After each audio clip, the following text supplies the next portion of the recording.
been tested in front of huge crowds, but this has been maybe a defining week in their season. It was just the 4th time all year that they trailed after the 5th or 6th inning. They are now 2-2 in such cases. Not the case for Patrick Murphy's Crimson Tide. They have lost 8 leads this season in the 5th or 6th inning or later. Have to find a way to get it done. And what he said, Amanda, is we have to find a way to get timely hits. They were unable to do so yesterday. And today he starts Jocelyn Briskey in the circle. Will be interesting to see how she responds after giving up that go-ahead pinch hit home run in the 7th last night to Maya Bland. And I'll be honest, I mean, it's not easy to run back out there after giving up that home run in the 7th inning and ended up being the game-winning home run and then get this start. But she has a really big opportunity, because the things that feel hard, that feel challenging, that feel uncomfortable are the things that are going to grow you the most. And a big opportunity for Briskey to come out and show what she is made of for her team here in her home field. 2-1 to Cassidy Pickering.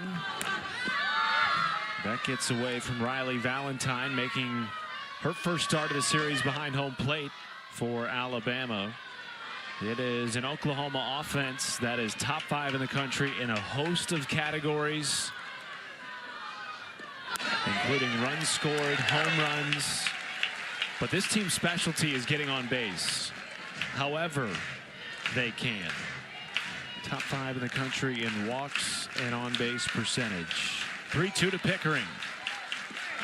And she goes down on strikes. Look, if you're Jocelyn Briskey, you have to be able to push yesterday to the side and focus on today. She's going to really work her drop ball at 62% of the time, the rise ball that she just got the strikeout on at 21% of the time, and her curveball 7% of the time. But the pitch that she will need to keep these hitters off balance is a changeup that she doesn't throw very much, but she can throw it well. It is, however, the same pitch that Maya Bland hit the go-ahead home run yesterday. Nelly McEnroe Marinas, the redshirt freshman from Hawaii, has been on a tear in SEC play to this point. Chopper to the left side, scooped it short, and a nice play by Saylin Hawkins. Sidearm sling to first, 2 down. And I want to show you this changeup that Briskey can work down in the zone alongside her drop ball. So that drop ball at 62% of the time that she can locate down the zone, and that changeup she can spot very well. Again, not a pitch that she leans on a lot, but a pitch that she needs, and she can throw well when she needs to. 2 away now for Ella Parker. It was interesting. We chatted with Patty Gasso, the Oklahoma head coach, before this game, and we asked, what was the difference late in the game against Alabama pitching compared to the first 5 innings? She said we went up with a plan to attack one speed late in that game, as opposed to early, Amanda, going up guessing. Would it be velocity? Would it be off speed? You're not getting caught in between speeds, which for any offense in the country is going to be an issue to not lead to a lot of good results. High batting average, high on base percentage, and they just looked uncommitted is the word that she used in her mid-game interview. But later on, as the game went on in that 7th inning, backs against the wall, they recommitted and won the game. And it was Maya Bland coming to the plate in the 7th with the plan to sit changeup against Jocelyn Briskey and put Oklahoma ahead 2-1. They ultimately plated 5 runs in the inning, and they won game 1 5-1. A 2-out walk drawn by Ella Parker. Jocelyn Briskey has really good stuff. Can have a rise ball that jumps. She got that strikeout on of Pickering, who has just been so hot. You see her swing and miss as a pitcher. You're feeling good about that. But it's not just that she can throw that pitch up. She spreads the zone vertically with her drop ball and can change speed. She has the stuff. Backhanded at third by Alstead on the first in time, and Briskey pitches around a 2-out walk, scoreless top half. Bama picks up the bats when we return from T-Town.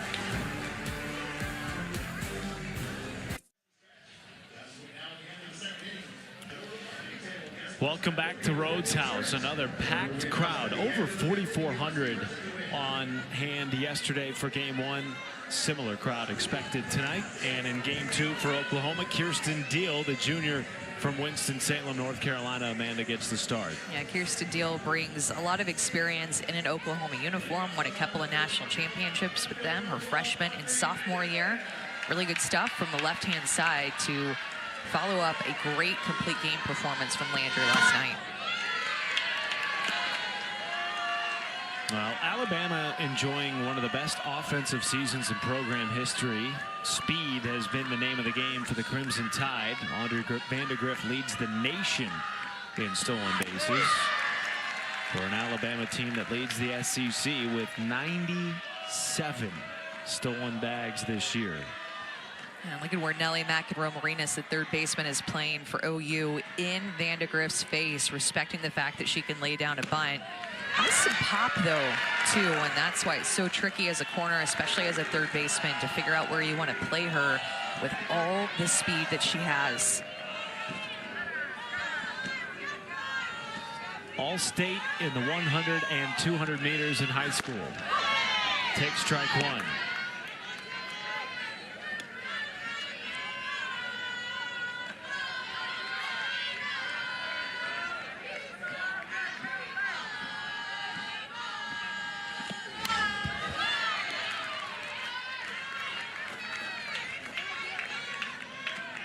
Lefty on lefty matchup here in this game, and I think Coach Murphy anticipating a lefty starting for OU, whether it was going to be Kirsten Deal or maybe Audrey Lowry. So 3 different hitters who did not start in the game last night are getting the start today for Alabama. We will see Alexis Papillo in the DP spot. Riley Valentine, of course, behind the plate for Alabama. And then in the 9 spot, Kristen White, who has had an excellent last 10 games, though she has not regularly been in the starting lineup over the last 2 weeks. Another payoff here to Vandegrift. Remember, it was yesterday's game, too, that Alabama had the bases loaded in the first inning and came away with no runs. That was a huge opportunity. In fact, it was bases loaded, less than 2 outs. Could not capitalize on that opportunity. So important when you have those chances against a team like Oklahoma that you strike. Vandegrift strikes this into right field and caught by Pickering. 1 down. And Kirsten Deal will move the ball around. When she gets 2 strikes, she wants to work the outside corner against both lefties and righties, can change speeds, going both up and down in the zone very well. The curveball is a pitch that she's going to rely on the most, throwing it at 42% of the time, like a typical lefty. Goes with her rise ball up in the zone at 29% and will work that changeup about 12% of the time. Makes in a drop as well. Takes on Callie Hevelin here for Alabama. Had 2 hits in game 1. In fact, she had 2 of Alabama's 3 hits combined yesterday against Oklahoma game 1 starter Sam Landry. Handcuffed and popped up to the left side. Nellie McEnroe-Marinas completes the 2nd out of the inning.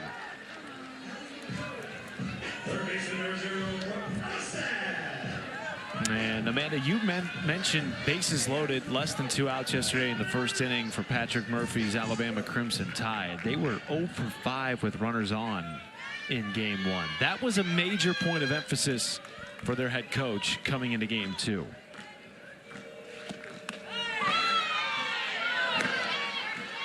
That offense that is just greatly improved from last season in terms of batting average, home runs, stolen bases, every category they've improved upon. And scoring 1 run against Oklahoma, it puts a lot of pressure on your pitchers and defense to keep that lead. So, of course, you always want to go into a game hoping that you score 1 run, and more than 1 run would be great, especially when you're playing Oklahoma. But that has to be the goal for this offense that is so improved, to put some runs on the board. Elstad lays off the 0-2.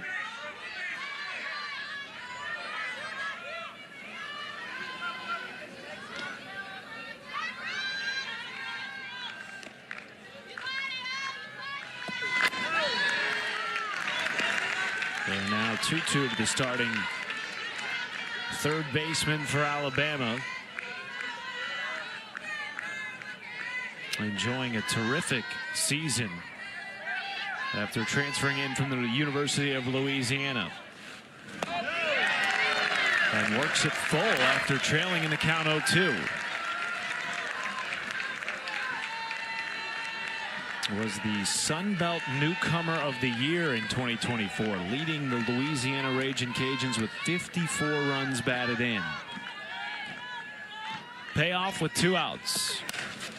Coach Murphy and the coaching staff noticed right away just that calm mentality that Brooke Elistad has in the box. It's what led to so many clutch moments in her career before she got here, and they plugged her in the top of the order in that 3-hole. Just that consistent, calm, even-keeled mentality that she brings to this lineup. And that rings her up on the inside corner. Deal painting. And a 1-2-3 inning for the Oklahoma starter. Yeah, and you got to watch this backdoor curve. If you were a left-handed hitter, will sneak back across the plate, even a little bit of rise ball action to it. Deal looking good on the road. NCAA tournament. This is the first time they have played each other in Tuscaloosa in the regular season, and of course, Amanda, the first time as SEC opponents. And that 2012 national championship, the first championship for an SEC team that Alabama brought to the conference, the first softball national championship. That Champ Series went 3 games against OU. Alabama actually lost game 1. And won game 2, and then a 1-run game in game 3 where they won 5-4 and sealed the deal. And then the very next year, Oklahoma won it all.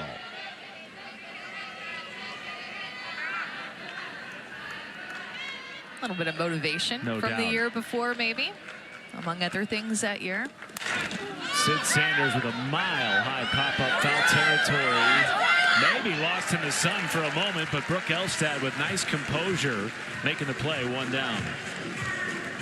Yeah, and with these large crowds that the stadiums in the SEC are getting, sometimes these fly balls in the air for so long can cause some havoc because it's just hard to hear each other even when you're right next to each other. Saw a ball drop even in a collision, and actually I don't think it caught, but there was a collision in the Texas game, just a foul ball down the first base line in between Reese Atwood and Jolene Mitchell. And Reese Atwood told her, I can't hear you. Jolene Mitchell was calling it. They ran into each other right there by each other, but just, I can't hear you. So even a fly ball like that in these SEC stadiums where there's thousands of fans are tough to get. Abigail Dayton, right side, diving play, Heatherland. The flip to first is in time. Whoa! 2 down in the second. These are the plays that you have to make when you're playing Oklahoma. They make you be perfect. They make you make the routine plays. And honestly, you have to make the great plays. And this is a great play by Callie Heavland. That transfer had to be perfect. She's on the ground. There's nothing more for her to do. But that transfer had to be perfect. It was. And she got the important second out. Yeah, Patrick Murphy told us coming into the series, our fielding has to be better. In game 1, it was, Amanda, and already early in game 2, we're seeing the exact same thing from the Tide defense. Well, and it's something that Alabama can really build off of. Only allowed 2 walks. They didn't have any errors. When you play Oklahoma, you know at this point, that's how you have to play in order to give yourself the best chance to beat them.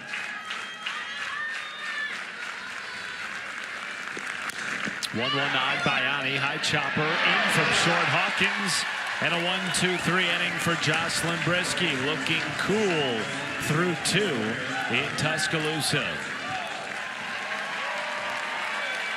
Well, in years past, we have thought of pitching when it comes to Patrick Murphy's Alabama Crimson Tide. It's what allowed them to get to the Women's College World Series the last 2 years. But this year, Amanda, their offense, one of the best in program history. Yeah, going from one of their worst offensive seasons last year to one of their best offensive seasons this year. Look at their home run number. They've already surpassed the number that they had the entirety of last season. Already scored more runs than they did the entire 2024 season. Remember, they made it to the World Series and have that speed factor that you mentioned earlier today, with a big reason being the addition of the freshman, Andre Vandegrift, the leadoff hitter.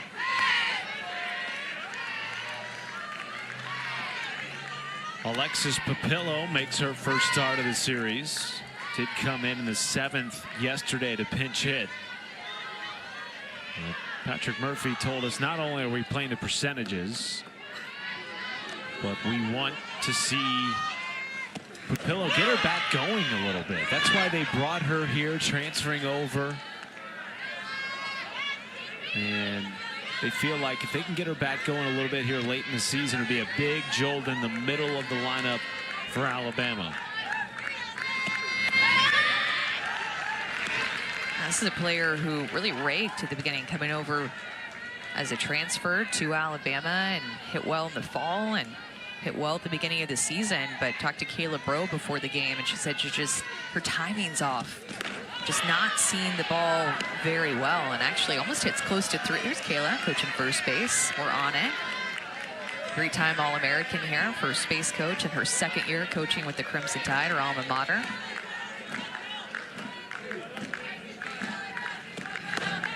But Papillo, even as a lefty, hits well off of lefties, has almost a 300 batting average, hits a little bit higher off of right-handed pitchers, but still sees the ball well off of left-handed pitchers.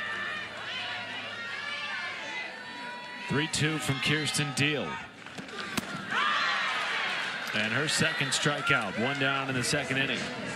Now her upspin is looking good. Both of her strikeouts have had this bit of upspin where she's gotten a chase out of the zone there with Papillo, but a good low rise ball that is just tough to lay off of with 2 strikes as you think it's coming in there for a strike itself. Abby Duchscher comes up swinging, knocks it foul. Something that Sam Landry threw a lot yesterday was her rise ball as well, throwing her drop ball more this year, transferring over from Louisiana. So scouting report must be for these pitchers to use that upspin and see if they can get Alabama to chase. They have not chased often in this game so far, Amanda. Already 3 ball counts for Kirsten Deal through an inning and a 3rd. You want to see, seeing a lot of pitches, making her work in front of this big home crowd, putting some extra pressure on her, getting some extra looks. Outside ball 2 to Duchscher.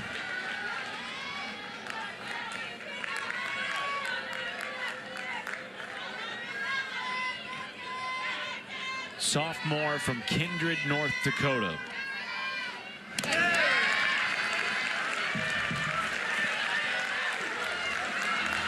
And an incredible athlete. In fact, she was the North Dakota Gatorade Basketball Player of the Year after starting every game on her varsity team since 7th grade. Man. And now casually just playing softball at Alabama. Oh! Got hit on the 3-1 and takes first base. And the first hitter is aboard tonight for Alabama. I hear about too many softball players coming from North Dakota from that state. Abby Duchscher making her way to one of the most popular softball programs in the country here at Alabama, taking that curveball up and in. And that elbow guard too.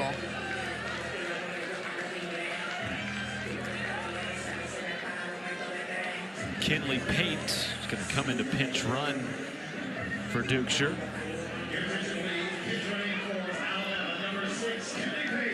And Riley Valentine will come to the plate, making her first start of the series in place of Marley Giles.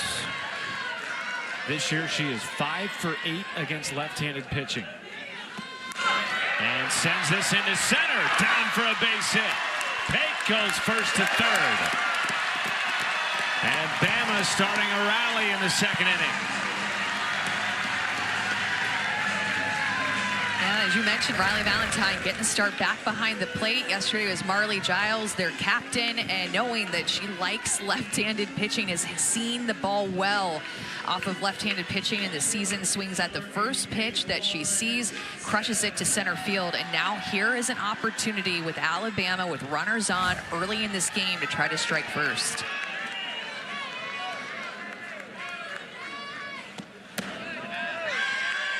Well, that was a major point of emphasis for Patrick Murphy coming into the series. Taking control early. They did it yesterday, albeit by 1 run. A chance to do it again here in game 2. And that hit Johnson, but she swung through the zone, and it's a strike. Yeah, looked like a little hit and run. The runner at first base was in motion, and it looked like Lauren Johnson was just going to put a swing on it no matter where it was at. Man, that's going to hurt. I mean, she is being so tough right now. That hurts so bad. I think actually Coach Rocha, the pitching coach for Oklahoma, is going to call timeout. That sounded like it went off her bat. That's how hard it hit the top of her hand.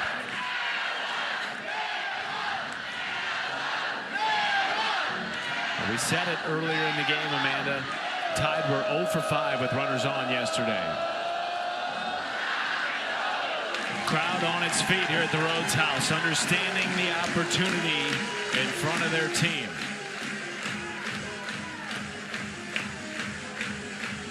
Had the bases loaded, less than 2 outs in the first inning in game 1, unable to capitalize. Runners at the corners here in the bottom of the second, less than 2 outs, and a chance to strike first. The crowd is always louder when Emily Pitek Clifford is in the house on the third base dugout leading the way. I mean, she really gets this crowd involved even more. The 1-1 to Johnson.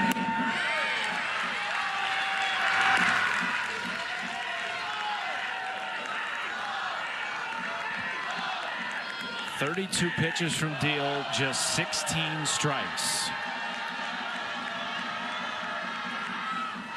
Johnson tried to drop down a bunt, foul.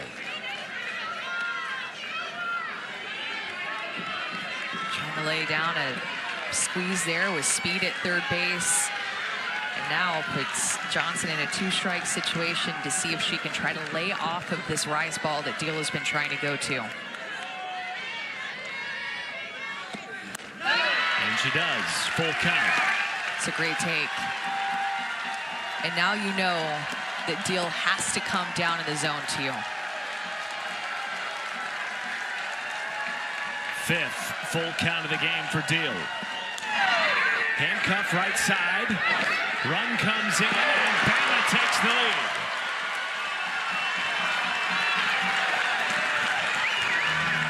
And I believe Patrick Murphy is going to challenge at second base. No, he waved it off.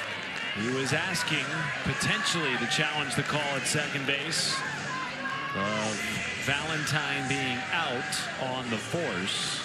And that was not an easy bat for Lauren Johnson. She fouled one off, got hit on her hand, and then just found a way to get inside that inside pitch to hit a ground ball to the right side to score the first run of this game.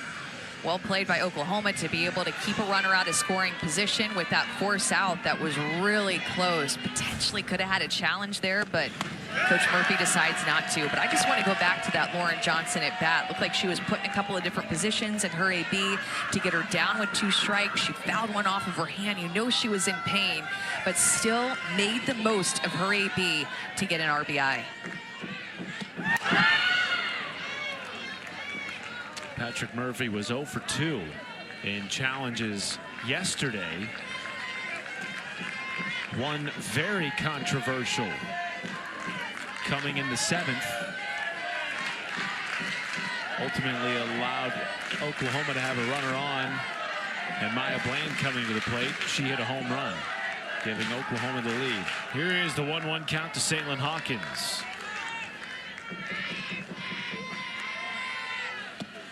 You're feeling good, too, if you're Alabama, that the first time in the game you got runners on, you pushed a run across. Now the goal is just going to have to be to continue to put runs on the board. Oklahoma not going to go away easily ever.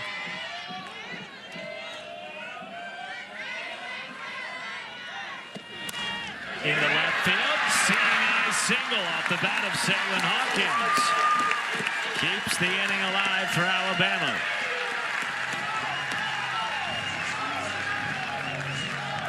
Kirsten Deal just continues to try to use this rise ball up and in on the hands of these right-handed hitters, and Saylin Hawkins gets fisted, but gets enough of it and swinging hard just to float it out to left field for another hit in this inning.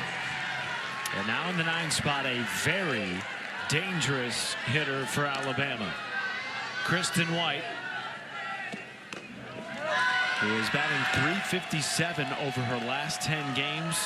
And in the words of Patrick Murphy, that, Amanda, is why she's getting the start in game 2.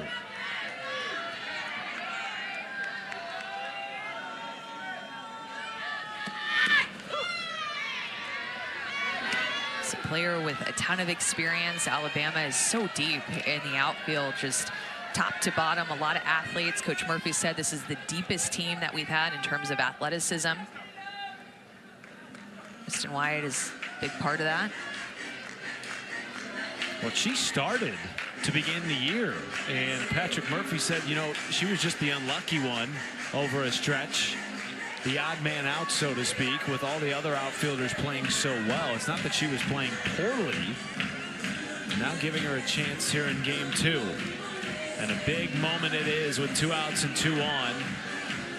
A chance to open up this lead against the second-ranked Oklahoma Sooners.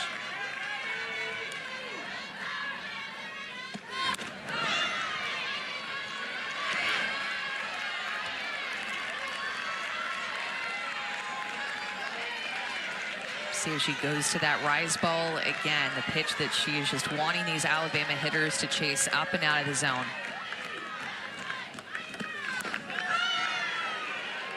Two and two.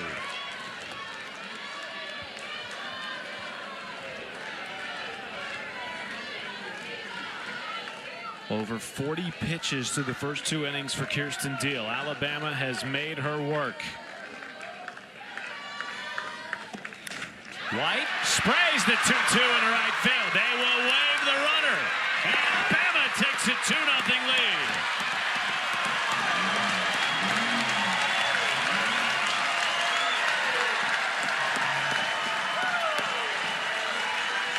So big to capitalize on this opportunity with runners on base. Now 3 hits for Alabama with runners on base, and we're just in the 2nd inning. Kristen White, the 9-hole, getting the start today. Coach Murphy understanding that she can do this job. She has the experience. She has good success against left-handed pitching, and she scores the 2nd play, the run of this game. Vandegrift, high pop-up will get out of play. Lively crowd at the Rhodes House. That was caught down the left field line. They roared as loudly for that as they did the run coming across. It's the best part, too, about scoring early when you're at home is that you get the crowd involved in the game.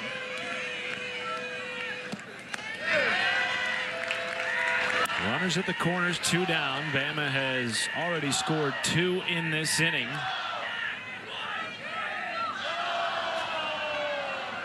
Second time through the order here for Alabama, and the 30th pitch of the inning here from Deal. Strike 2.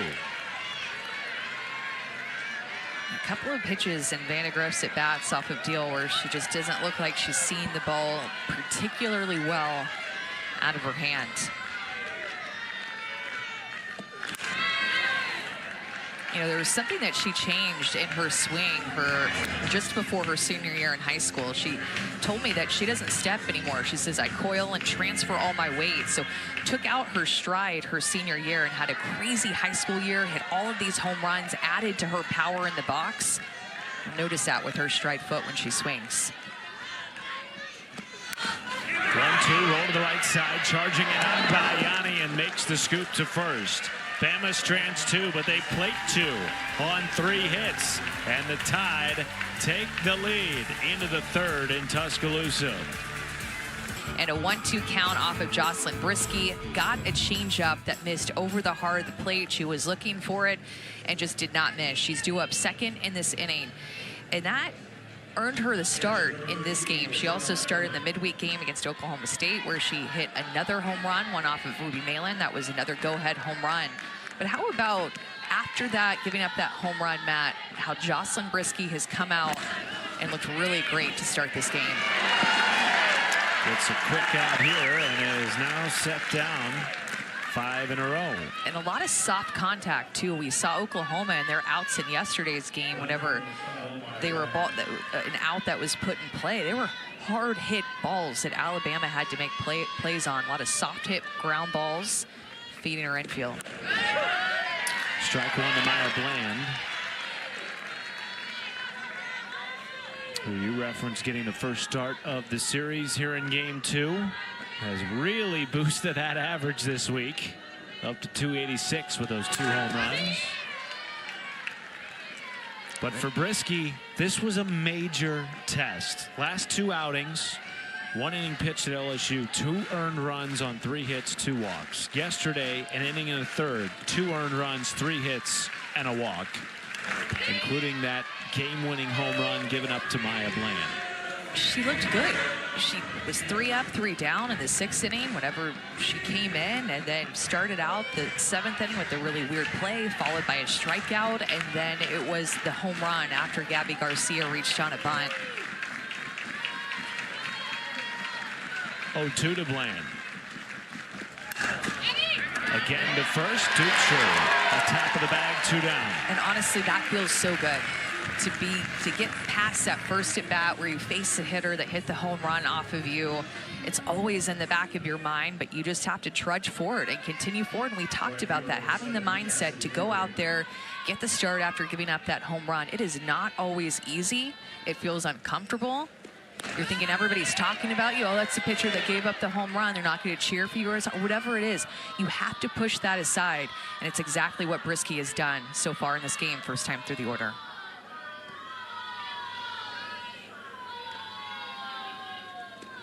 I'm sure you've had moments like that in your career. How tough was it?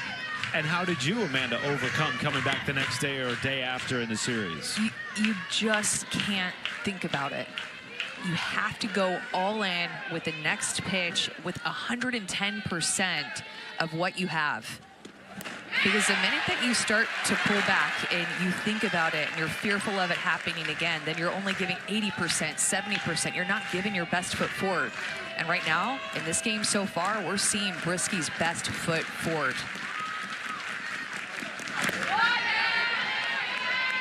2-2 to Cassidy Pickering, second time through now for Oklahoma. How did the Sooners adjust?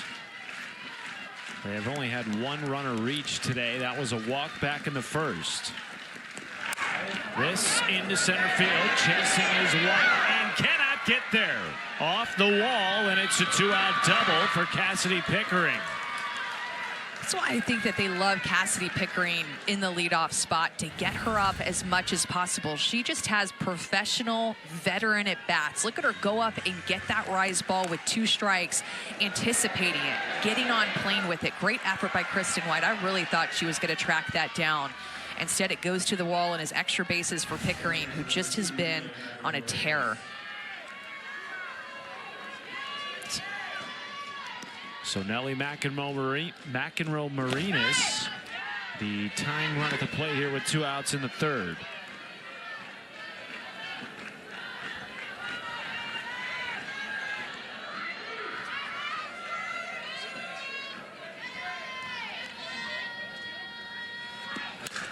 One out to third. Elstad on the first in time, and Brieske pitches around a 2-out double. Holding Oklahoma scoreless through 3. It's a 2-0 lead for the Tide.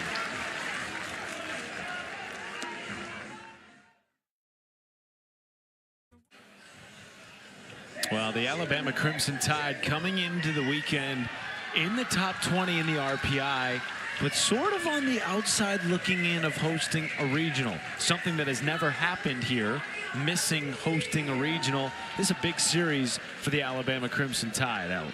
Big series to finish out this weekend and what they have coming up, because they have an opportunity to increase that win total against top 25 teams, which Oklahoma falls under right now. So their RPI for Alabama is sitting at 19, one of the best strengths of schedules in the country, which will go a long way for their resume, especially if they could get a win or 2 in the next couple of games against Oklahoma would be huge. But they have a challenging schedule coming up, trying to get some momentum here at the end of the season and catch fire.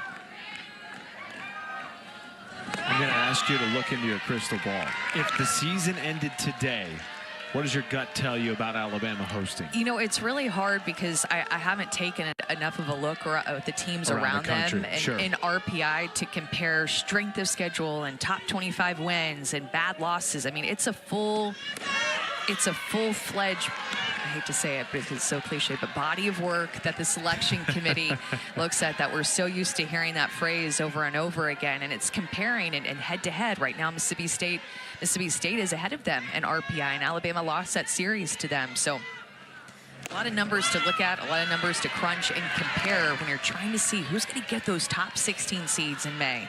8 of Alabama's final 12 games of the regular season, including Game 2 here today against RPI top 10 teams. They have a chance to control their own destiny, not have to worry about the other teams around them. If they can just stack up wins over these next few weeks before the SEC tournament. And for Alabama, they're trying to slide in there into a top 16 seed. For Oklahoma, they're trying to slide in there to a top 8 seed. So top 16 seeds are going to host a regional, which is a big deal. But if you're a top 8 seed and you win your regional that you get to host, then you get to host a super regional. So it increases your chances just based off history in the past and home field advantage of making it to that next step after supers, which is the Women's College World Series, the Dreamland.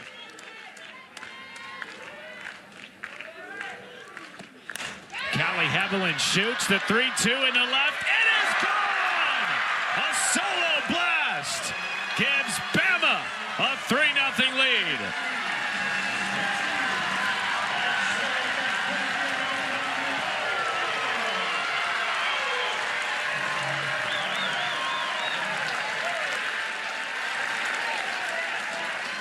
We talked about Kirsten Deal working the right-handed hitters up and in, and look at Heavlin adjust to this pitch and get her barrel to it.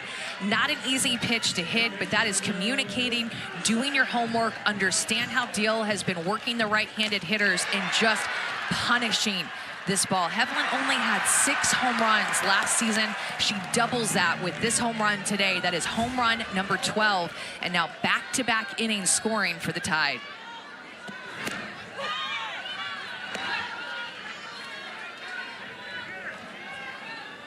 Those 12 home runs for Heavlin, leading the Tide this year. Passes the bat to Brooke Elstead. Could be a broom, though, too, you know, that you go up and hit with. Thanks for covering. No, but you're right. Back to the conversation about the postseason. Man, this is a series not only with SEC standings implications, Oklahoma a game back of Texas A&M at the top of the league, but also seeding for the NCAA tournament. Oklahoma 9th in the RPI entering the weekend.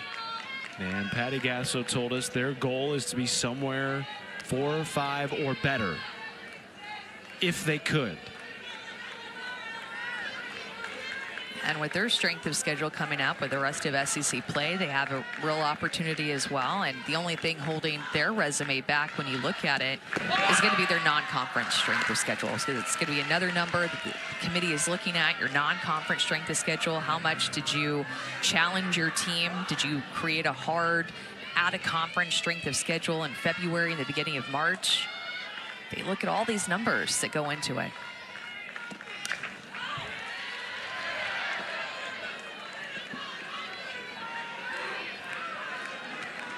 It is a huge deal that Alabama put runs on the board in back-to-back innings. Coach Murphy told us coming into this series that they wanted to throw the first punch, and felt like they did that yesterday with the start that they got from Caitlin Riley, and they scored first. 2-2 fly to right, 1 down. But it's important to continue to throw those punches. I can't stress how big of a deal it is to score in multiple innings and show to Oklahoma and their dugout, we're not going away today. Patty Gasso out of the Oklahoma dugout. Might this be the end of the road for Kirsten Deal? Second time through the order against the Crimson Tide. Oklahoma does have action in its bullpen.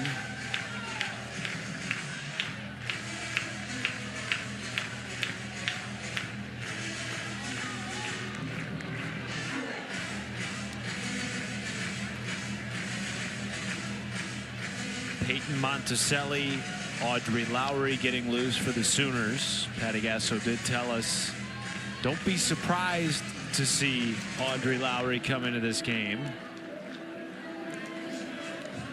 And I think one thing to remember, Matt, is that in terms of RPI and seed conversation, there's still so many games left that have big time implications. So just because a team has an RPI now does not mean on May 11th when we have the selection show that that's what their RPI is going to be there. Both of these teams are working to increase their RPI, make their resume even better to be able to earn a top 8 seed or to be able to earn a top 16 seed. And there is still plenty of opportunity.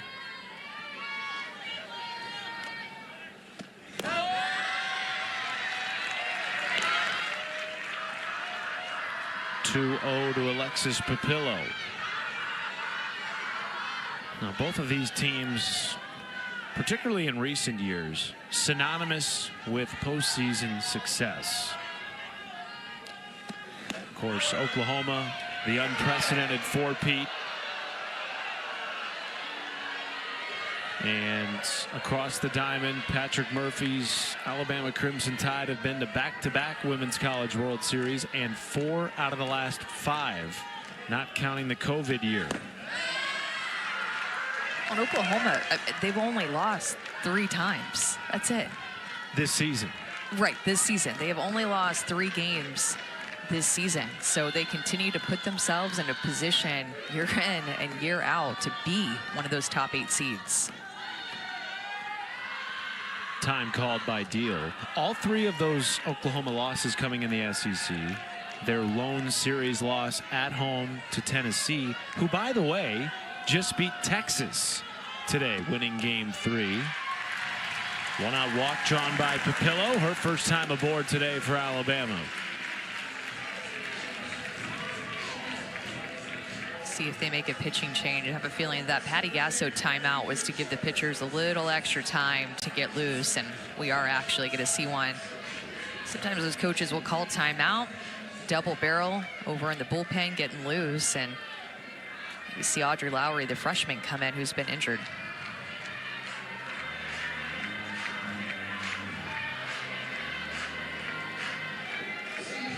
Oh, I can see Isabella Smith.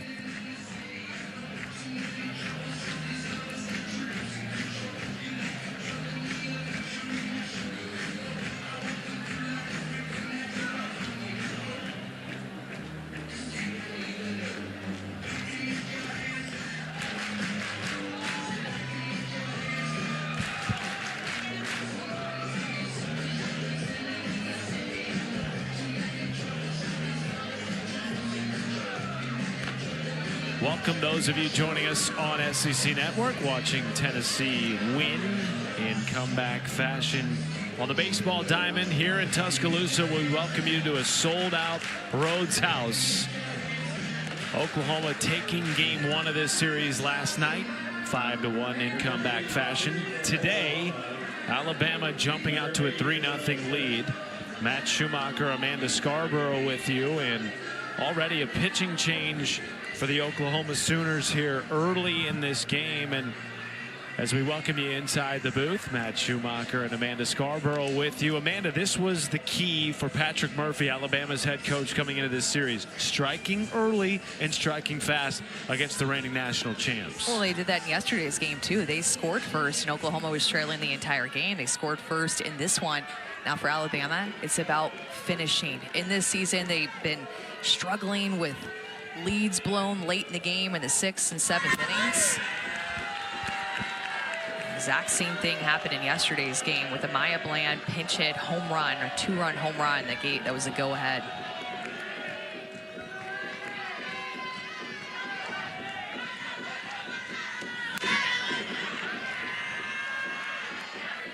So 1 on and 1 out for Alabama here in the 3rd. Isabella Smith takes over for Kirsten Deal in the circle, the senior coming in with a runner aboard.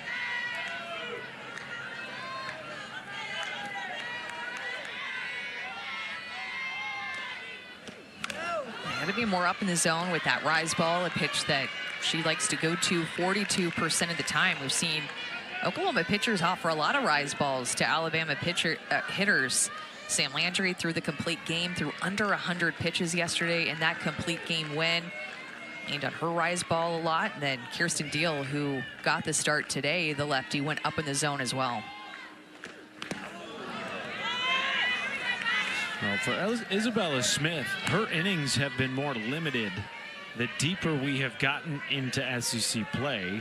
Didn't pitch at all in the 3-game series against Tennessee, series that preceded this one for Oklahoma, coming off a bye weekend in league play. 1-2 to Dukeshire. And a strikeout against her first batter face. 2 outs in the 3rd. It has definitely been where OU pitching has tried to go more up in the zone, and Dukeshire ends up just feeding right into it, chases that rise ball, and Isabella Smith with a strikeout to start her relief appearance. Going to get real comfortable real fast if they keep chasing that. Here is Riley Valentine. Singled in her first at bat of the game against Kirsten Deal back in the 2nd inning.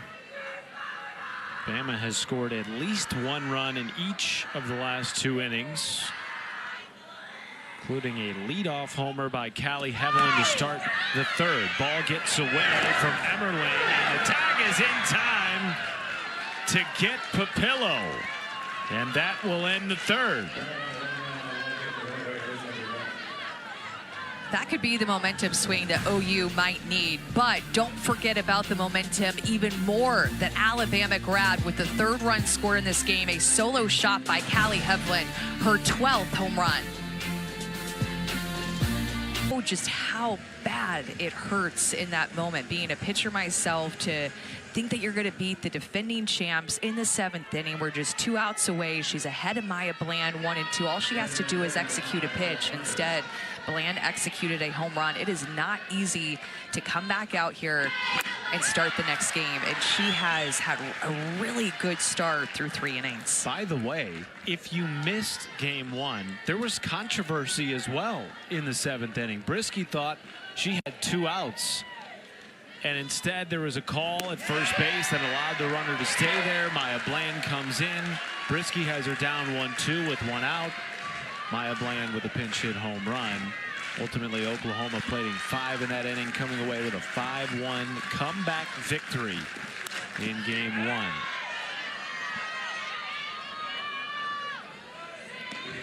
She's really been using her drop ball to feed her infield a lot of ground balls, something that Alabama's defense has struggled with. They have not had the best fielding percentage this year in its entirety, but it seems like in the past few weeks their defense has gotten stronger. No errors in yesterday's game, only had a couple of free passes in terms of walks by the Alabama pitching staff.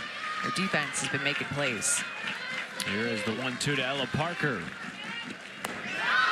This is low, ball 2. Well, you're right. Alabama came into the day with a .959 fielding percentage, 13th in the SEC, but they have been much tighter defensively in this series. Parker to center. Speaking of, Kristen White in center field. Kristen White can cover a lot of ground out there in center field. She was tested toward right center field, couldn't grab one earlier in the game. A Pickering double, gets to this one in left center and comes away with a pretty catch. Doesn't even have to go down to the ground. That is an important leadoff out. Making her first start of the series in center. Also had an RBI single in the 9 spot earlier in this game. And now 1 down to the bases clear for Gabby Garcia.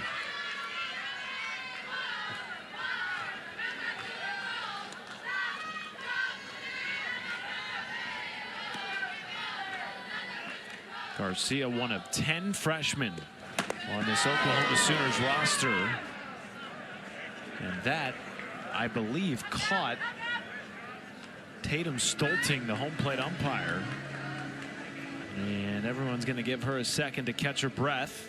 Scott Mayer coming in from first base. Chelsea Clark over at third. Just went right over Riley Valentine's glove.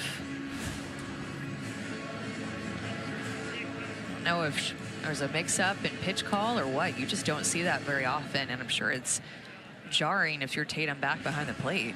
Well, that's the third time, I believe, at least in this game, Amanda, that looked like Riley Valentine got crossed up with Jocelyn Brisky. Of course, Valentine is not the primary starter behind home plate. That's Marley Giles.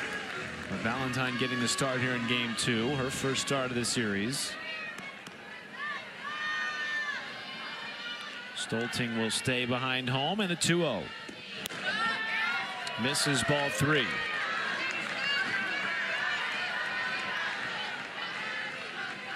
Second time through the order for Oklahoma. We wondered coming into this inning, how would they adjust to Brisky?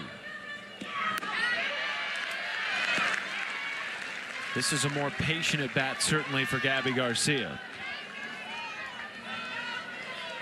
Working the count, taking some pitches that are up in the zone that are clearly balls. Chasing that one out of the zone in a hitter's count, looking like that was a pitch that she liked to hit, but that rise ball has some zip on it today.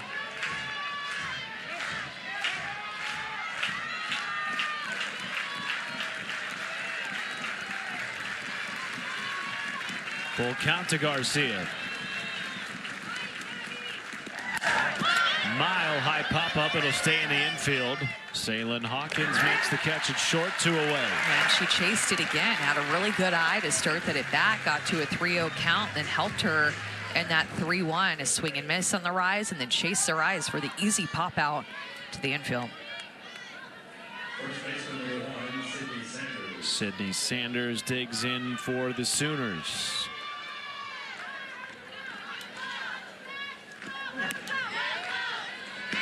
Last time Oklahoma trailed 3-0 was less than a week ago against Oklahoma State. Trailed 3-0 early in that game, wound up winning 11-3 in front of 9,000 plus in Oklahoma City. And if you are just joining us, Amanda talked about at the top of the show, Oklahoma continuing to show us that they have the ability to win in different ways, despite such a youthful roster. Can't ever count them out, as Sanders is now down to the count 1-2. Yeah, it just doesn't feel like they ever panic when they get down. There's so much belief in that dugout, even though there's a ton of new faces, whether it be freshmen or transfers. It's an entirely different looking roster and starting lineup, but that same mindset still lives in the Sooner dugout. Into left, giving chase Vandegrift, and a 1-2-3 inning for Brisky. We will chat with the Oklahoma head coach, Patty Gasso, when we return. Bama with a 3-0 lead, middle of the fourth, and T. Interesting, Amanda, that interview right there was not unlike the interview we heard yesterday. Remember, Oklahoma had 3 hits through the first 6 innings in game 1. They came alive in the 7th with 5 runs on 4 hits, and now Patty Gasso's team's going to have to do it again, trailing 3-0 here in the bottom of the 4th, with Isabella Smith back in the circle for the Sooners. Struck out Abby Ducher to close the 3rd. Coming in to relieve Kirsten Deal. Well, it's in this time, too. Look, if you're Alabama, you've scored in back-to-back innings. You want to score again in this inning to continue to put pressure on. And then on defense, I mean, I hate to say that you have to be perfect to beat them, but it really does feel defensively like you have to be perfect to beat Oklahoma. And so on defense, they just have to continue to make plays and don't open the door at all for them on D. They have been very clean defensively in this series.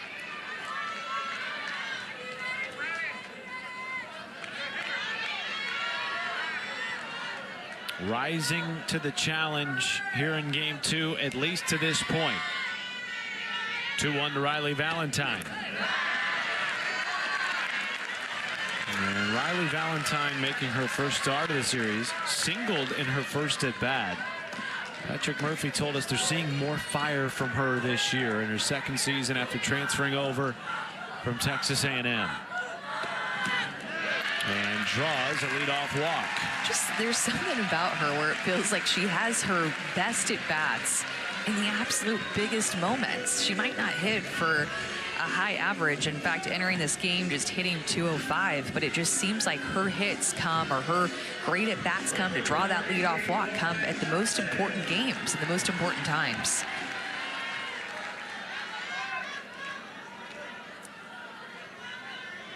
And now Lauren Johnson. Drops down a bunt, fair territory, tough play, and there isn't a play at either base. Both are safe for Bama in the fourth. It's a well-executed bunt by Lauren Johnson, who just seems to be working on all cylinders, going back to last weekend against Baton Rouge, and her earlier at bat, earlier in this game, surprised Emerling didn't throw that, as Riley Valentine was so far off of second base, and Emerling has such a good arm. Surprised she did decide to make that throw to take a chance to get her out, but now 2 on for Bama. Lauren Johnson now has a hit in 8 of the last 9 SEC games. 2 on, nobody out. Saylin Hawkins drops down a bunt. Well executed, and the bases are loaded for Alabama in the fourth.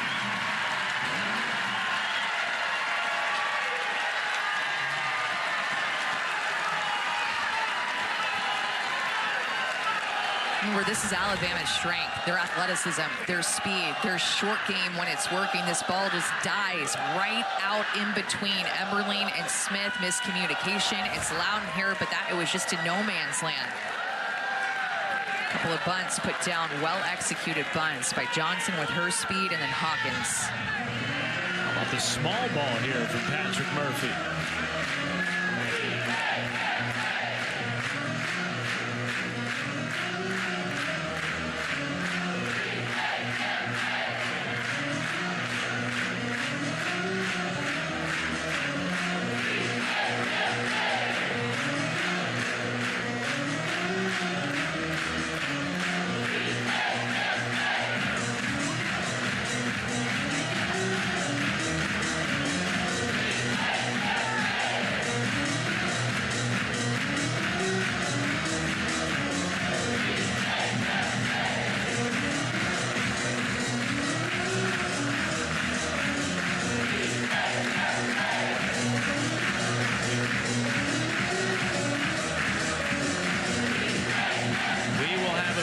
Change. Bases loaded, nobody out. Bama with a 3-0 lead right back after this.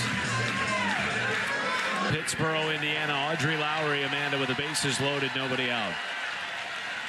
And freshman steps into the biggest moment maybe in her young career. Pitch game 3, the South Carolina series in Norman that started out Oklahoma's inaugural SEC play, and that was a big game for her. She stepped up, won that game. Now enters in relief, where Patty Gasso says she's very comfortable in these relief moments. Quickly 0-2 to Kristen White in the 9 spot. White's first at bat of the game, an RBI single off Kirsten Deal, also a left-handed pitcher. Here's the 0-2. Outside, ball 1. Alabama had the bases loaded, less than 2 outs in game 1, and were unable to capitalize. Today, they have been much better with the timely hitting. But boy, is this a big inning for both teams.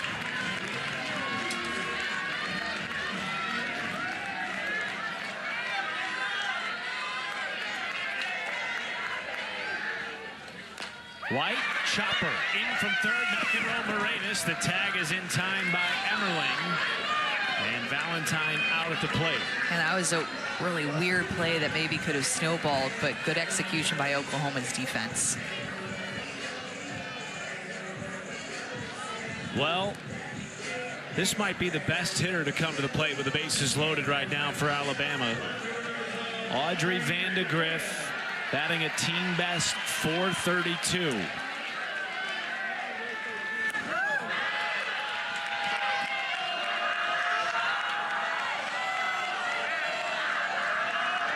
Freshman on freshman here. Vandegrift from Bogart, Georgia.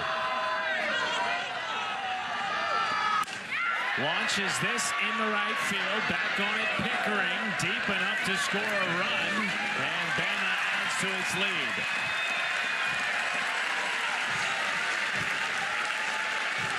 That'll work. 3 innings in a row that Alabama has scored. I can't even tell you how important that is. To keep your foot on the gas pedal, continue to throw punches, scoring in all different types of ways. Especially with how Oklahoma is playing, and you felt it from Patty Gasso in her mid-game interview. Continue to try to push them down and extend your lead.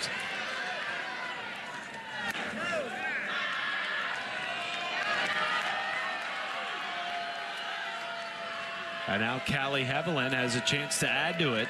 Alabama had just 3 hits in game 1. Callie Hevelin had 2 of those.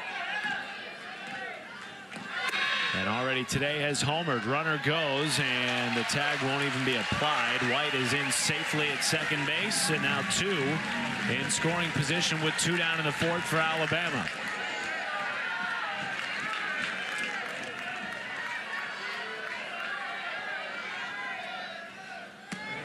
Thinking they're likely going to stick to throwing her outside, work the off-speed pitch that you just saw there from Lowry, knowing that she crushed her home run on a curveball up and in her hands. Got her barreled to that pitch. She was on time within.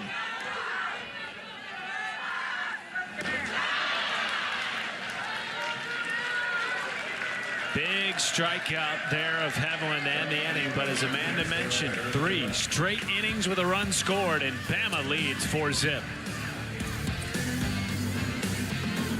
Is brought to you by T-Mobile 5G home internet. Alabama started the scoring in the 2nd thanks to this run-scoring fielder's choice off the bat of Lauren Johnson. Then a couple of hitters later, Kristen White in the 9th spot, spraying this down for another RBI single. Bama led 2-0. Then leading off the 3rd, Callie Hevelin with her team-leading 12th bomb of the year.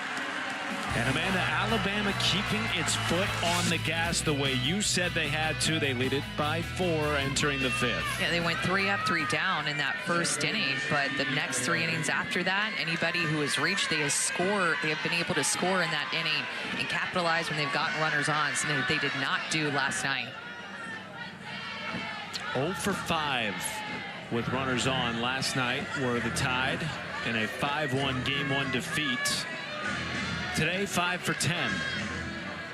And the pitcher in the circle during the pivotal moment of that defeat last night for Alabama was Jocelyn Brisky. Gave up the pinch hit 2-run homer to Maya Bland, giving Oklahoma its first lead of the game. She comes back and gets the start in game 2. We wondered how would she respond. She has been nearly flawless tonight. To me, it was just a story of resilience. I mean, I'm sure she didn't get a lot of sleep last night and then came back out today thinking about it. And maybe, I'm not sure when she found out that she was going to start this game, but she's just been great. And I just keep going back to how hard it is as a pitcher to go back out there in front of 4,500 people, your own team, the opposing team, that know that you were the one that gave up the home run, and still trot back out there, forget about it, and move forward.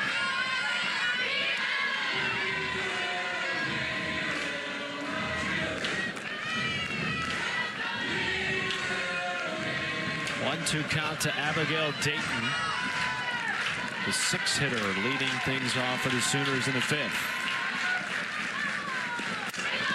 Into center, tracking it is White, and makes the catch, 1 away. I've been thinking about it too, Matt. I feel like it's just something so unique to our sport. You oftentimes compare baseball and softball, but you don't see a relief pitcher or closer give up a home run in the 9th inning and then start the game the very next day. This is so unique to softball that she would be put in this situation back-to-back games to end the game and then start the very next game.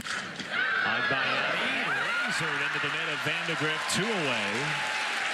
That's such a great point. And Patrick Murphy told us before the game, straight up, if we're going to win in May, we need Jocelyn Brisky. There was no other option for him as far as what he's trying to do long term. It had to be Brisky. She had to show this type of resilience. Boy, has she delivered. She has it. She has really great stuff. She showed that last year as a freshman. When they needed her in the postseason, she stepped up alongside Kayla Beaver, but it seemed like Brisky was the one just late in the year that just took her game to another level as a freshman. She is fully capable of it. This year just has been more challenging for her as a sophomore. Giving up a few too many free passes, walks, hit by pitch, but when you look at her batting average against her, I mean, it's pretty low, but those walks get you in trouble in a hurry. Just the lone walk tonight for Brisky. And a 2-1 count to Emmerling. And to your point, last year she pitched in all 3 super regional games against Tennessee, including the 1 earned run over 6 1/3 in the decisive Game 3 victory, sending Bama to back-to-back Women's College World Series. Emmerling shoots the 2-1 in the right field, and it's just foul for strike 2. Well, and their theme last year that they kept saying over and over again when they had one of the worst seasons, or the worst season that they've ever had in SEC play, is just the word yet. We haven't played our best game yet. We haven't played our best yet. And it was a theme that stuck with them, ended up making to the Women's College World Series despite having a losing record in SEC play for the first time in history. To third, Elstad scoops and fires in another 1-2-3 inning for Jocelyn Brisky, cruising with a 4-0 lead, middle of the 5th in Tuscaloosa. So we're all seeing it for the first time together. Team 1, Team 2, Team 3. You got the RPI, the strength of schedule, and record against the RPI top 25. Any guesses, Amanda Scarborough? Well, I don't know who is who, but the Team 1 clearly sticks out to me based off of their wins versus top 25 alone. So 9 wins for that team compared to 4. And now I'm forgetting how many wins in the bottom team, but they had the most wins, best strength of schedule, 8. There we go. And so that's UCLA, Virginia Tech, and Alabama. And RPI is a big number that they use when their selection committee is deciding, not the only thing that they look at, but a big part of the criteria along with your strength of schedule. And Coach Murphy told us that he may have overscheduled this year with this team and had a really tough non-conference preseason or pre-conference schedule, and looking back on it, maybe it was a little bit too hard. Did I overschedule knowing we had a tough SEC schedule ahead too? But maybe it's just going to make them stronger in the end. Does that come back to help them, though? Exactly. Come selection time, right? Top 10 strength of schedule. Certainly that is one of the many factors that the committee will weigh in addition to RPI. By the way, those 9 wins against RPI top 25, top 10 most in the country. That's off the glove of Lowry, and the throw is not in time, and Elstad is aboard for the first time tonight.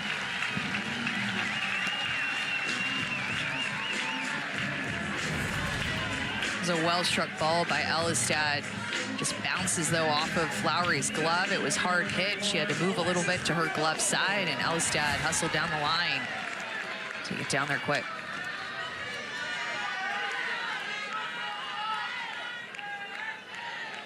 And now Alexis Papillo. Excuse me, swing. The flip to second, good. No time for a turn, but they do get Elstad one away. When you're just putting pressure on a team like that, that check swing just rides right back into Oklahoma's momentum, because right now you don't want them to think that you're unsure about anything. The way that you're taking a pitch, the way that you're going after a pitch, you want them to think you are just all in, pedal to the metal about every aspect of the game. And I know it just seemed, oh, it's check swing, whatever, but you know that just you may or may not let Oklahoma in a little bit with unsuredness.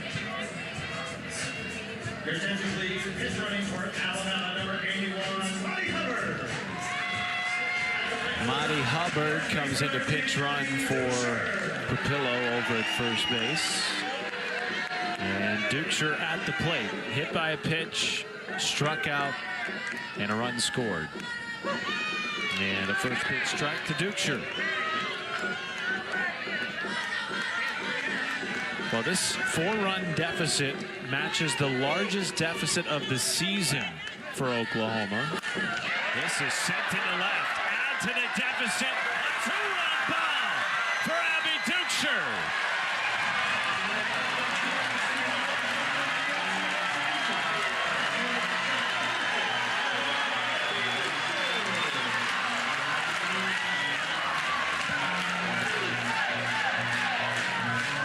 That for confidence, Amanda Scarborough. And that's having your teammates back. When she goes up and checks swing, you can't think, oh, I hope I don't do that, or, oh, that was kind of bad. I hope that I don't go up there and second guess my own self, because she goes all in, this pitch up in the zone, recognizes it, kind of out around it. But Abby Duchscher is so strong. 7th home run of the season for Duchscher, and now Alabama has scored in 4 consecutive innings. What a response in Game 2 by the Crimson Tide after losing a 1-0 lead with 1 out and a 1-2 count in the 7th in Game 1. On the cusp, and we felt it in the stadium yesterday, with the crowd behind them, on the cusp of taking down 4-time defending national champs. Couldn't get it done.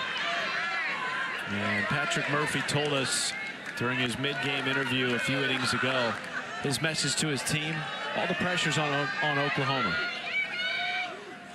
Why not go out and steal one tonight?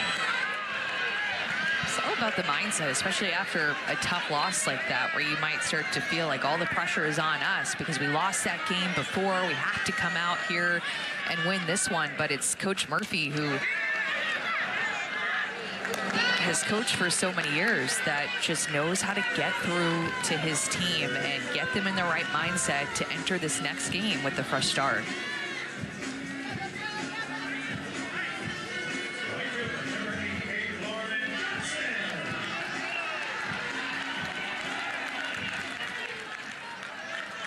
Lauren Johnson with 2 outs to second base.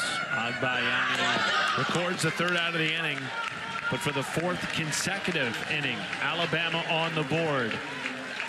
And second home run of the game, Amanda. For Alabama, Callie Heflin hit the first. Duchscher hits the second. This Alabama offense that has greatly improved from last year is exploding. Rare air for Oklahoma. Largest deficit of the season for Patty Gasso's Sooners. Last time they were shut out, yes, all the way back in 2019 in the Women's College World Series against Alabama. These two have played some epic games before. Meeting, though, for the first time in the regular season in Tuscaloosa as conference foes. So many of their prior meetings coming in the postseason, and in particular in Oklahoma City. Maya Bland was the one to put Oklahoma on the board and on top in Game 1. With a pinch hit 2-run homer in the 7th last night. Can she start a rally here in the 6th against Jocelyn Briskey? It's a big inning for Briskey, too, knowing that Cassidy Pickering is on deck, the leadoff hitter for OU. It'll be 3 times through the order for them at that point.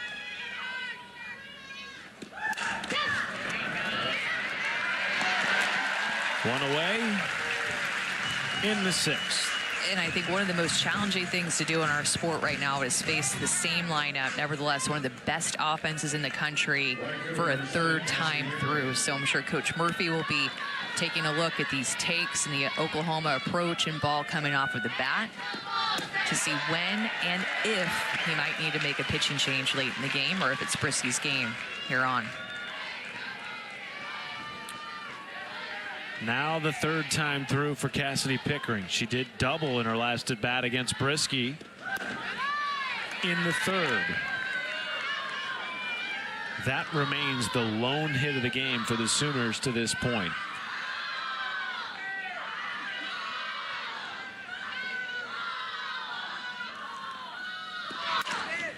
Up the middle. Backhanded Haviland. Hard stop and a throw to first in time. Boy, has she been slick at second base today. Yeah, she's covered a lot of ground, had balls hit right at her in last night's game as well. And not to mention, she has that big home run. Callie Haviland playing big in these first 2 games against Oklahoma. You talked about it, Amanda. The fielding had to be near perfect in this series to beat Oklahoma. That's just how good they are. They're inevitable, in the words of some. Oh, and she's only thrown 70 pitches almost through 6 innings. So that pitch count is low, getting Oklahoma out early in the count. They're chasing out of their zone.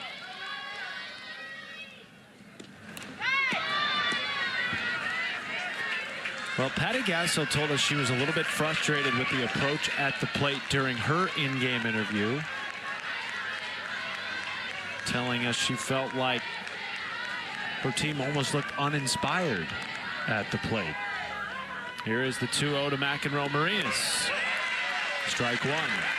And Brisky's just making some good pitches. That pitch on a 2-0 count, or in a 2-0 count, right at the knees, inside corner. Not a lot as a right-handed hitter that you can do with that. And you're thinking 2-0 count, I'm going to get something better than that. And beautiful drop ball to get back into the count. And then good take there by Nelly that did not go after that rise ball. See if Brisky goes back to that drop ball in the inner half again. Hitters count to the freshman McEnroe-Marinas. In the air to right. Playable for Johnson. 10 straight retired for Jocelyn Brisky.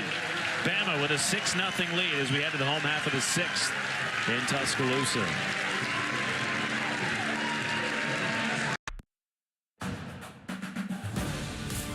SEC Softball is presented by T-Mobile 5G Home Internet.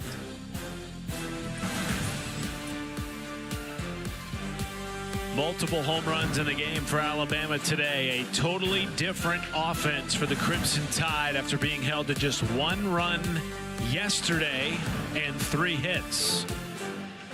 What a difference a night of sleep will make for the Crimson Tide. They have taken advantage with runners on. 6 for 12 today. And those 2 home runs coming in major moments. They've scored at least 1 run, Amanda, in each of the last 4 innings.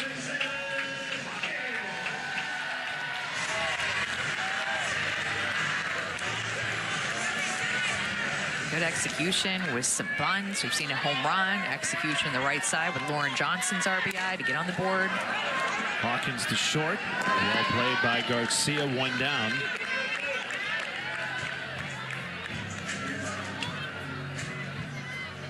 One thing to take comfort in if you're Oklahoma, they have mounted comebacks before. They had a 5-1 deficit against South Carolina earlier in league play. Wound up winning that game 10-9.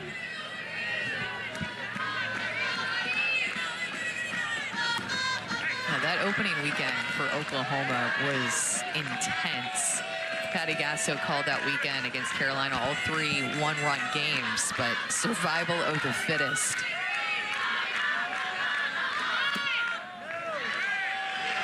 They have not scored a run in the first 6 innings in either game in this series, yet they won game 1. Granted, they trailed 1-0 heading into the 7th yesterday afternoon. Bit of a bigger mountain to climb tonight, and Audrey Lowry's job is to keep it at 6. 1 out and a 2-0 count, 2-1 count rather, to Kristen White. Well, and to your point, too, just they've hit in 13 different innings, and they've only scored in 1 of those 13 innings. It was the 7th inning yesterday. Really when it mattered most, right, to get that win. But their offense has been awfully quiet.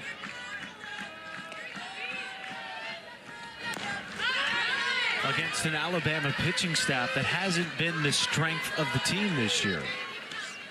Some irony in this series already here in game 2 in Tuscaloosa. But she has been tremendous tonight. Jocelyn Brisky bouncing back after giving up the game-winning home run to Oklahoma last night. White, floater in the right field. Charging in Pickering, 2 down.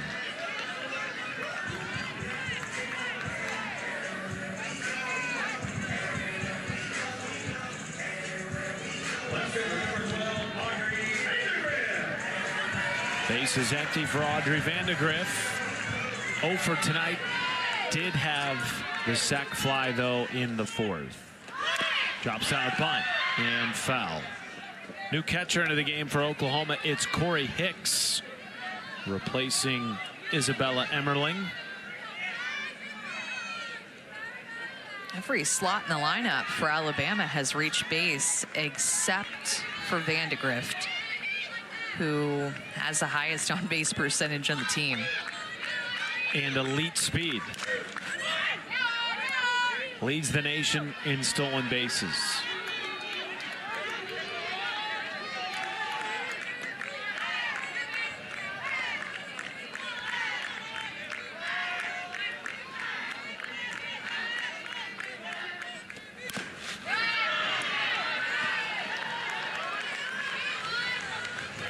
Opening weekend, talked about stolen bases. Opening weekend, Vandegrift had 9 stolen bases. 6 RBIs, 6 runs scored, a monster opening weekend as a freshman. In the left, and caught for the 3rd out of the inning. Oklahoma down to its final 3 outs. They'll have the heart of the lineup. Parker, Garcia, and Sanders, the do-ups for the national champs. Home run to Maya Bland, which was a pinch hit home run and a pitcher's count, a 1-2 count. Got the start tonight, and look at what she's done. 6 innings pitched, 1 hit given up, and she has just been absolute nails. So efficient, working her drop ball, her rise, mixing speeds when she needs to. Only 73 pitches for Brisky so far. To this point, she has held Oklahoma to its fewest base runners in a game this season. Just 3 Sooners have reached. 1 hit and 2 walks in the game. 0-2 to Parker. Which was the same situation last night entering the 7th inning. It's like deja vu. The only difference is that they have a 6-run lead instead of just a 1-run lead. And when we talked to Coach Murphy before the game, he said, look, we have to score more runs. He said that in his post-game as well. When we have opportunities to score, we have to take advantage of them, and they have done that tonight. Parker goes down swinging, 1 away in the 7th. Just her 2nd strikeout. She's been relying on her defense. She's been feeding them ground balls, weak pop flies. They've been making the great plays as well from the hard hit balls off the Sooner bats. A huge strikeout to start this inning, starting it different than how the start of the 7th inning went last night. Brisky has retired 11 in a row since allowing the lone hit, a double back in the 3rd. And now Gabby Garcia at the plate with 1 away and the base is clear.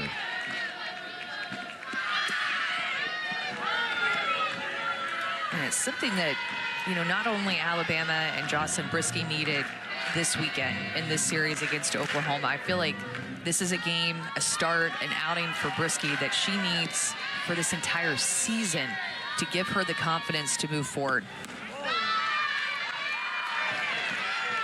You're not just going up against any team, Matt. Rebounding after a home run would be tough, given that you gave up in the 7th inning to lose the game. Doing it against the defending champs, oh, even harder. You asked Patrick Murphy about the psychology of playing Oklahoma in these big moments, and he said there's certainly something to it. You know, hey, there's a psychology to playing Alabama at home, too. But certainly when you look across the diamond in COU, you know it's a big opportunity. Garcia's bunt will not result in a hit. Well played by this Alabama defense, which has been so slick And now OU down to its final out. Garcia is so sneaky. Remember, she laid down a bunt last night in the 7th inning, found a way to get on, but that throw from Dukeshire, the angle, the arm angle that she throws that ball at, that's the only way she could get that out.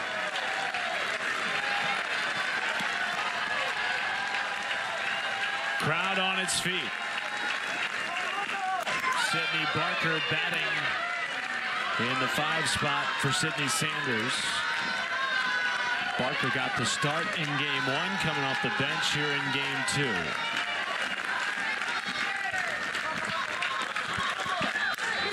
In the air to left field. Headed towards the wall, and it's gone! Sydney Barker with a shot of life for the Sooners in the 7th.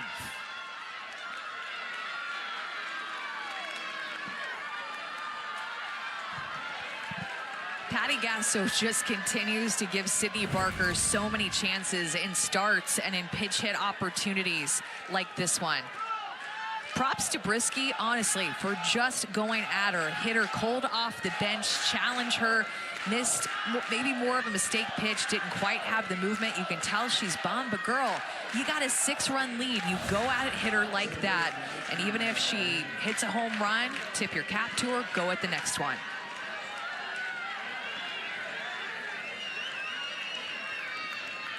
Two outs for Abigail Dayton. The deficit is 5.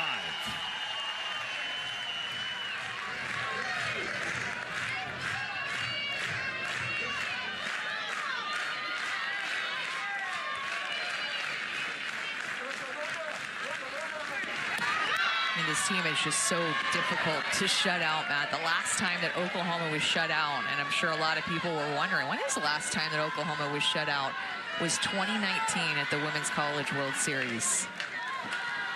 Against? Alabama. Just wanted to do a little teamwork then. 1 strike away from taking down the 4-time defending national champs in front of a sold-out Rhodes House crowd on a Sunday night in Tuscaloosa.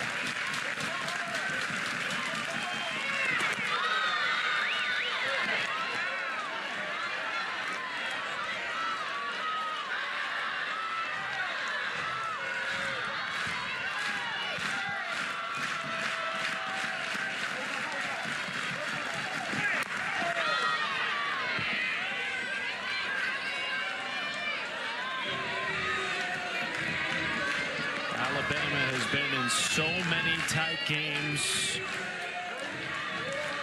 8 times this year they have blown leads after the 5th inning. 4 of their 8 SEC losses by 1 run. This is a monumental opportunity. 1 strike away. Great at bat here with 2 outs by Abigail Dayton.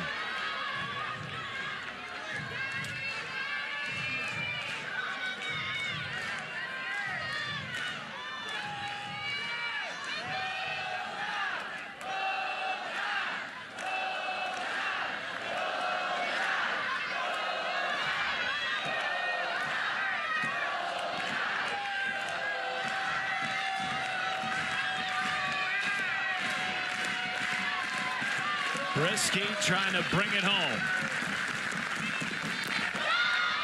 Full count.